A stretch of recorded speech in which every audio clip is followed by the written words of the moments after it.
என்ன சொல்லாமேன்னு தெரிய மாட்டேங்குது. எல்லாரும் எல்லாம் பேசி விட்றாங்க. நானும் ஏதாச்சும் சொல்லி விடலாமேன்னு சொல்லிட்டு ரெக்கார்ட் பண்ணேன்னு கிடையாது. பிகாஸ் நான் கோர்ட்டுக்கு வேறு பெட்டிஷன் அனுப்பிச்சிருக்கேன் இதை பற்றி. அவங்க எப்படி ஹேண்டில் பண்ண போகிறாங்கன்னு தெரியாது. But because this is very important for me. யாராச்சும் இது ஏற்றுக்கிறோ இல்லையோ, கேட்குறாங்களோ இல்லையோ, எனக்கு கவலை கிடையாது. பட் ரெக்கார்டாக இல்லை இருக்கும் பார்த்தீங்களா, அதுதான் முக்கியம்.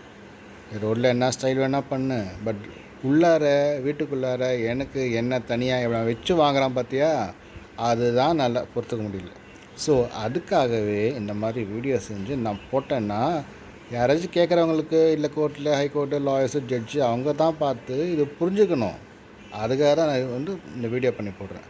But this a record what is happening. இப்போ என்ன நடந்துருக்கு தனியாக பர்சனலாக என் மண்டைக்கும் அவங்களுக்கும். அவங்க பார்த்து இந்த ஃபோனை வச்சுட்டு என்ன ஆப்படிக்கிறாங்க. அதே ஃபோனை வச்சுட்டு மற்றவங்கள அவங்க இஷ்ட பிரகாரம் ஆட விடுறாங்க.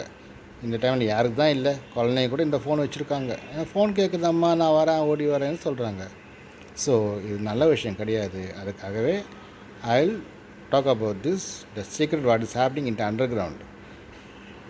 That's all. I will get back to you again.